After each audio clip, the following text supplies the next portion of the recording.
आम आदमी पार्टी दीर्घ 10-12 वर्षर छोट पार्टी हेले मध्य लोकमानक मुद्दा आ लोकमानक कथा को लोकमानक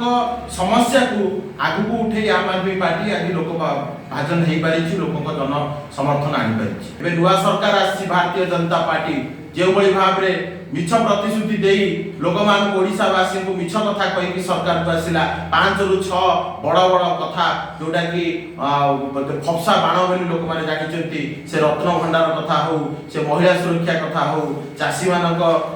जो धान ये को डबल करने कथा हो शिक्षा क्षेत्र में हो स्वास्थ्य क्षेत्र में हो ये सब कथा कही आसी पार्टी दीर्घ 9 मास हो गला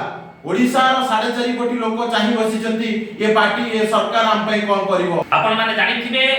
जेतबे स्वाधीनता संग्राम समय रे आमे इंडियन नेशनल कांग्रेस जेतबे हेतरा स्वाधीनता संग्राम समय रे सबु से माने भारत सारा अलग अलग जगह रे बुली की करथांती तो आमे एटा भी गोटे प्रयास करछु सो दैट सेही एरिया रो सेही अंचल रे लोक माने मोटिवेट हेबे सेही अंचल रे लोक माने आम आदमी पार्टी रो जो शिक्षा स्वास्थ्य बिजुली पानी एवं रोजगार एवं कृषि पाई जो काम आमे करिचु ता पाई लोक प्रेरित हेबे एवं प्रेरित होई आम आदमी पार्टी जो माने लाइन रे आगो को बढ़िबे। नमस्कार आज आम आदमी पार्टी तरफ आमे गोटे प्रेस वार्ता रखिचु तार मुख्य विषय वस्तु हैला आसंता 9 मार्च रविवार संबलपुर रे आम आदमी पार्टी रो गोटे सांगठनिक मीटिंग होबा को जाउची ऑल ओवर ओडिशा सारा लीडर्स माने आसीबे एवं से मीटिंग रे पार्टिसिपेट करिवे सो मीटिंग रो मूल वस्तु हैला कोन ना आगामी निर्वाचन जो पंचायत निर्वाचन एवं म्युनिसिपल निर्वाचन पाई आम आदमी पार्टी तार रणनीति प्रस्तुत करिवो आमे देखिलो आसंता जो आमे मीटिंग रे जो होबार अछि आमे देखिलो लास्ट 8 मास हेलानी भारतीय जनता पार्टी सरकार ओडिशा को आसिला परे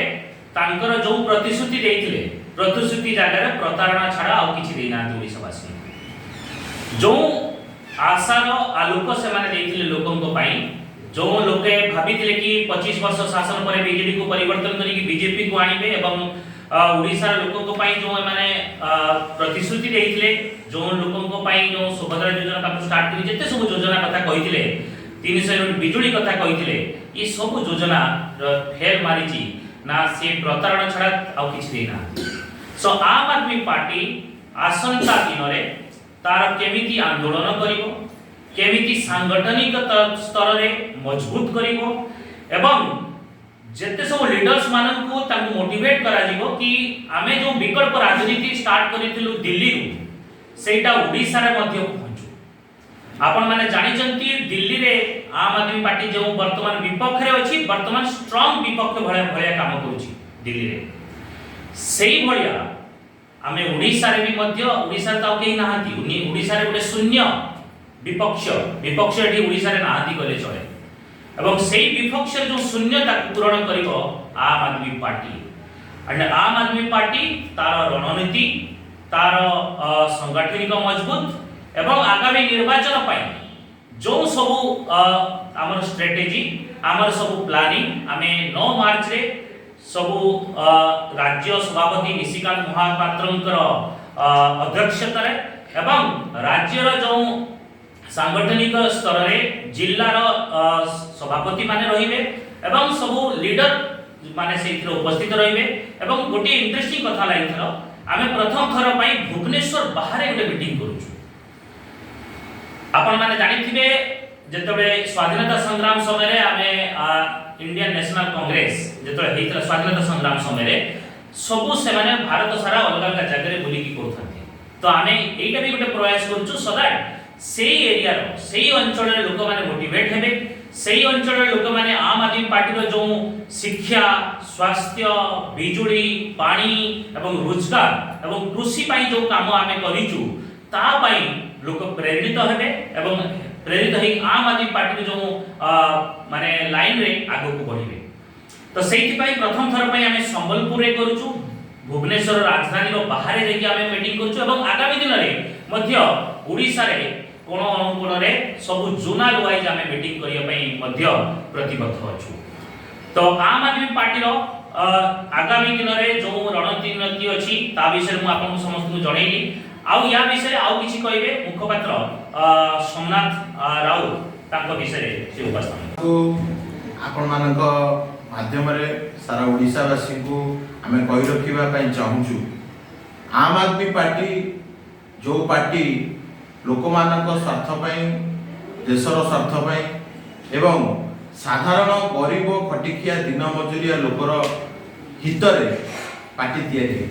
सड़क रु संसद लड़ाई करबा जारी रखिबा सहित पार्टी को 12 वर्ष हैला। ए 12 वर्ष भितरे काश्मीर रु कन्याकुमारी आम आदमी पार्टी संगठन पहुंची सारी। आपण देखिथिबे पंजाब रे सरकार अछि, दिल्ली रे दीर्घ 10 वर्ष हम शासन कलु, एबे विरोधी दलर भूमिका नेलु। ए किछि दिन तळे आपण देखिथिबे जम्मू काश्मीर रे हमर जणे विधायक जितिले, गुजरात रे हमर 5टी विधायक अछंती। तो आम आदमी पार्टी दीर्घ 10-12 वर्षर छोट पार्टी हेले मध्य लोकमानक मुद्दा आ लोकमानक कथा को लोकमानक समस्या को आगु को उठे आम आदमी पार्टी आज लोक भाजन हेई पारिछि, लोकक जन समर्थन आनि पारिछि। सेही परिप्रेक्षी रे आज रे प्रेस वार्ता माध्यम रे मु सारा ओडिसा वासी को कहि रखिबा पई चाहे। ओडिसा रो आम आदमी पार्टी रो मुखिया आम नेता राज्य सभापति श्रीयुक्त निशिकांत महापात्र नेतृत्व रे ओडिसा रे 314 ब्लॉक रे जो बड़ी भाव रे दीर्घ दिन धरी निशिकांत भाई पूरा संगठन को तृणमूल स्तर पर्यंत पहुंची। ये गोटे वार्ता दउची जे आमे गोटे छोट पार्टी हेले मध्य छोट संगठन टी हेले मध्य लोकन को जोड़ीबारे आ ओडिसा रो स्वार्थ रे आमे सदा सर्वदा रहिछु। आपण देखिथिबे विगत दिन रे आम आदमी पार्टी विरोधी दल गोटे छोट विरोधी दल भूमिका हिसाब रे जो बड़ी भाव रे ओडिसा रे दीर्घ 24 वर्ष शासन करथिबा पूर्व सरकार को प्रत्येक क्षेत्र रे केमति आमे घेराव करिछु। ओडिसा रे बिजुली उत्पादन होउची किंतु ओडिसा रे बिजुली फ्री मिलवा पाई हमर राज्य सभापति निशिकांत महापात्र महोदय 10 दिन न खाई न पी की आंदोलन रे बसिथिले। एमति अनेक इशू अछि। एबे नुवा सरकार आसी भारतीय जनता पार्टी जो बड़ी भाव रे मिछ प्रतिश्रुति देई लोकमान ओडिसा वासी को मिछ कथा कहि कि सरकार को आसिला 5 रु 6 बड़ बड़ कथा जोटा कि फपसा बाण बोली लोक माने जानिचंती। से रत्न भंडार कथा हो, से महिला सुरक्षा कथा हो, चासी मानक जो धान ये को डबल करबा कथा हो, शिक्षा क्षेत्र रे हो, स्वास्थ्य क्षेत्र रे हो, ए सब कथा कहि आसीथिबा पार्टी दीर्घ 9 मास हे गला ओडिसा रो 4.5 कोटी लोक चाहि बसिचंती ये पार्टी ये सरकार हम पई कोन करिवो। आज देखिबे जे बड़ी भाव रे जो जहा काम थिला से अधा हे की पड़ीची। मां को सम्मान, गां को काम, मुंड को छात, पेट को भात, आम पिला उज्जवल भविष्य देखिबा कथा जे बड़ी भाव रे ओडिसा लोक चाहि बसिचंती आज पूरा फेर मारिची। एही परिप्रेक्षी रे मु आपन को कहि रखिबा पई चाहे मार्च 9 तारिख दिन आम आदमी पार्टी संबलपुर रो सदर महकुमा रे तार रणनीति प्रस्तुत करबा पई जाउची। आम नेता निशिकांत महापात्रक नेतृत्व रे एवं हमर सांगठनिक संपादक मानक नेतृत्व रे एवं सब जिला सभापति मानक उपस्थिति रे साधारण देवदुर्लभ कार्यकर्ता मानक सहयोग रे आम आदमी पार्टी पंचायत निर्वाचन पई बिगुल बजेबा पई जाउची। आ मु दृढ़तार सहित अनुरोध करिवि ओडिसावासी को आपण माने सहयोग करंतु। प्रत्येक बुद्धिजीवी, ज्ञानी, गुणी, छात्र, महिला, कृषक समस्त आगे आसंतु। ए पंचायत निर्वाचन जे कि तृणमूल स्तर रे सरकार गढ़िबारे आ सरकार बदलैबारे भूमिका निए से होची पंचायत इलेक्शन। आपण आपनक नेतृत्व बाछंतु, आम आदमी पार्टी को सुजोग दियंतु। एथरक भोट आम आदमी पार्टी रो प्रत्येक टी जिला परिषद ठु आरंभ करी वार्ड मेंबर पर्यंत प्रार्थी को आपण समर्थन करंतु। हमकु पंचायत रे दखल दियंतु, हमकु जिला परिषद रे दखल दियंतु एवं हमकु पंचायत निर्वाचन रे झाड़ू चिन्ह को आपण माने विपुल संख्या रे जितांतु। एवं जहा गुरु मंत्र आम नेता हमकु देबे, जहा दिल्ली रो केंद्रीय नेतृत्व माने पंचायत निर्वाचन रे आसीबार जो संभावना रही, ये निश्चित भाव में भारतीय जनता पार्टी रो विफलता को सारा भारत सारा राज्य रे आमे पहुंचेबू। आम कार्यकर्ता माने आगु बाहरिबे, लड़ाई हबो, सीधा सड़क लड़ाई हबो, साधारण गरीब कटिकिया दिन मजुरिया लोक मानक पई लड़ाई हबो। आम आदमी पार्टी विकल्प साजिबो, लोकक शासन हबो एवं ए मार्च 9 तारिख मीटिंग निश्चित भाव निशिकांत भाई को अध्यक्षता रे सफल होबा पई।